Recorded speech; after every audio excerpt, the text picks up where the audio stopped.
Salut, donc voilà, on se retrouve pour le résumé de ma... C'était le troisième jour à Disneyland Paris déjà. Résumé du troisième jour à Disneyland Paris, donc hier on était vendredi. Voilà, je me suis mis dans un petit coin, encore dans un petit coin tranquille entre le Sequoia et le Newport Bay Club.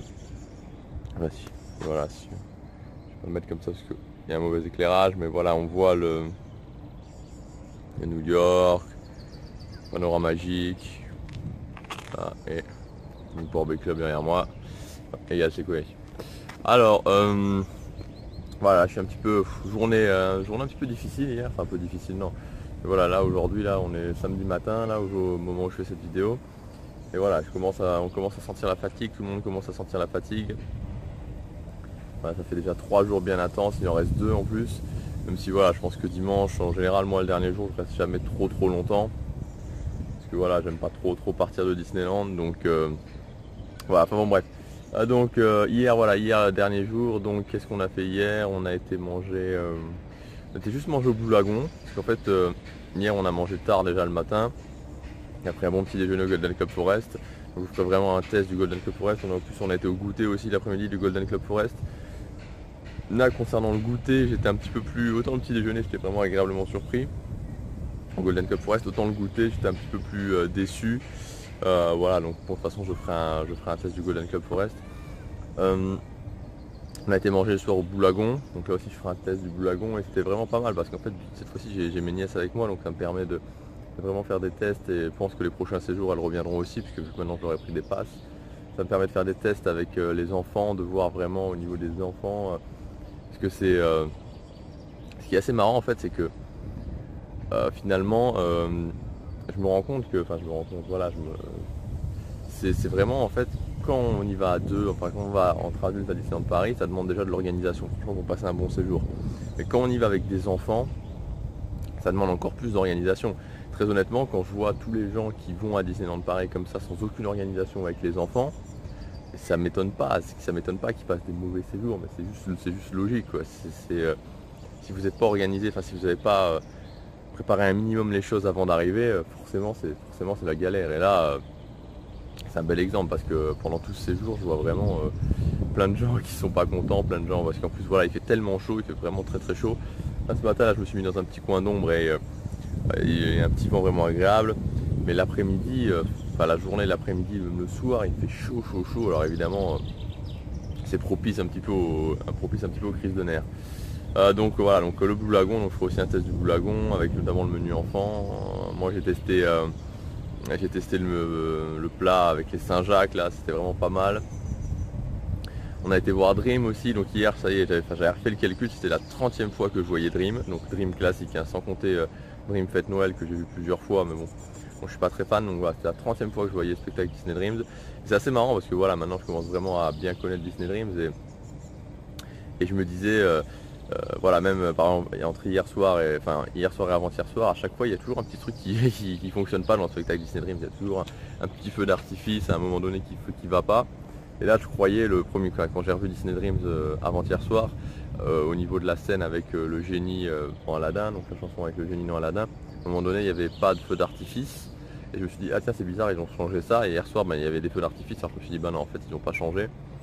Et voilà, donc avec l'intégration de la Reine des Neiges, donc ça aussi je vous parlerai dans une vidéo de Disney Dreams en détail.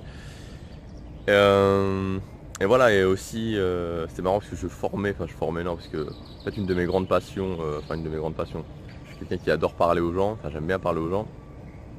Et donc particulièrement à Disneyland, alors ça dépend des situations évidemment, mais à Disneyland Paris j'adore parler aux cast members. Et voilà, et ma nièce aussi c'est une véritable pipelette, enfin, une de mes nièces, c'est la plus grande qui a 8 ans, c'est une véritable pipelette, donc c'est bien parce qu'en attendant, on attendait, enfin à un moment donné elle était crevée, donc on s'est dit bon bah allez on va aller devant le château attendre Disney Dreams, tant pis. Même si on attend un peu plus longtemps et que c'est pas forcément nécessaire, bah voilà on va y aller, donc elle faisait connaissance avec plein de gens. Et après à la fin, après Disney Dreams, on a commencé à parler avec des cast members et c'était cool quoi, parce que c'est vraiment génial de parler aux cast members. C'est vraiment génial de, voilà, on apprend plein de trucs sur Disney. On apprend des trucs des fois qui sont très utiles, c'est là où j'ai appris mes meilleures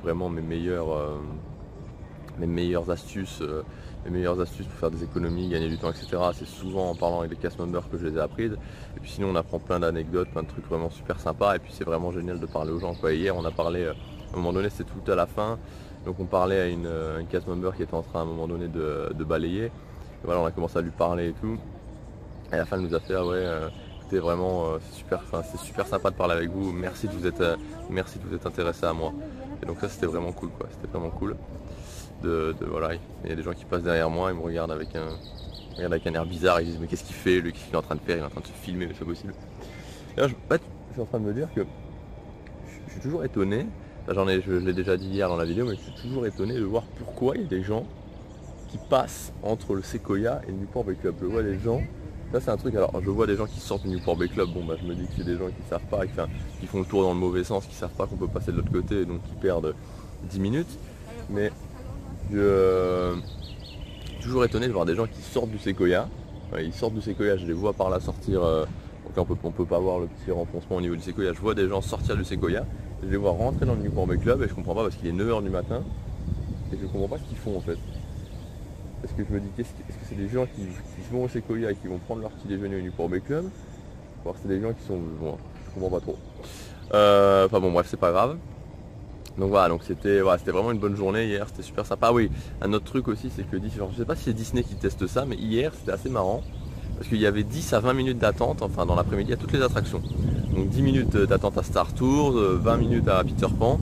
Par exemple, j'ai fait Star Tours, je me fais 10 minutes, allez c'est chouette, et au final on est resté 1 heure. Et après je suis arrivé à Peter Pan, donc Peter Pan il y avait marqué 20 minutes. Alors j'ai commencé à parler des gens, enfin je me suis mis à la sortie, je commençais à parler avec des gens. Et c'était pareil, ils m'ont dit oh non mais il n'y a pas du tout 20 minutes.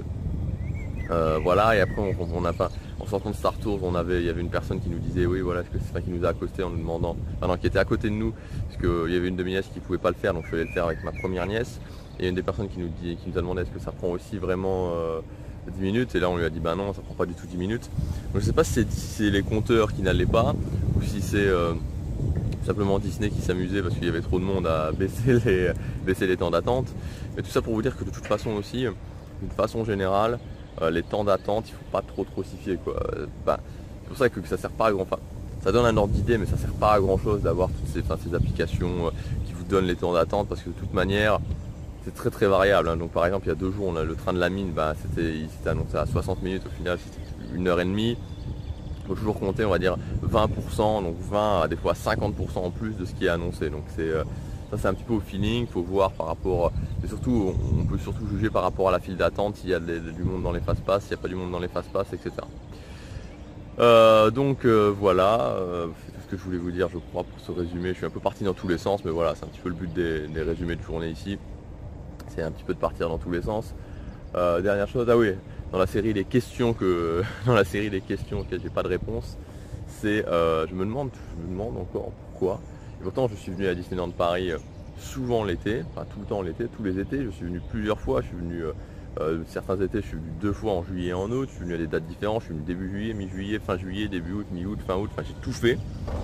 Et il y a tout le temps énormément de gens qui viennent d'Espagne, énormément d'Espagnols, mais il y a une proportion. Donc là, pour vous donner un ordre d'idée, je pense qu'il y a beaucoup plus d'étrangers en général que de Français, parce qu'il y a quasi, quand j'entends parler, j'entends très peu de Français, mais il y a une proportion d'Espagnols qui est toujours, mais vraiment super importante. J'ai l'impression qu'il y a plus d'Espagnols que de Français, que d'Allemands, que d'Anglais.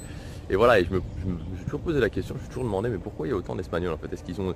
Pourtant quand on se cherche sur les sites, j'ai pas l'impression que les promotions en Espagne soient particulièrement intéressantes. Alors peut-être qu'il y a des tours opérateurs en Espagne qui proposent des voyages en bus, ou je sais pas, qui sont plus intéressants, ou je sais pas, c'est une destination qui touche particulièrement les Espagnols, ils font un maximum de pubs à la télé, ou je ne sais pas. Et voilà, il y a énormément d'Espagnols. C'est quelque chose que je me suis jamais vraiment expliqué. Parce que même par rapport à la question géographique, par exemple, on est plus près, il y a des villes en Allemagne par exemple qui sont beaucoup plus près. Enfin, voilà, donc voilà ce que je voulais vous dire pour ce résumé de la deuxième journée. Donc voilà, on se retrouve demain et je vais profiter de mon avant-dernier jour à Disneyland Paris. Salut!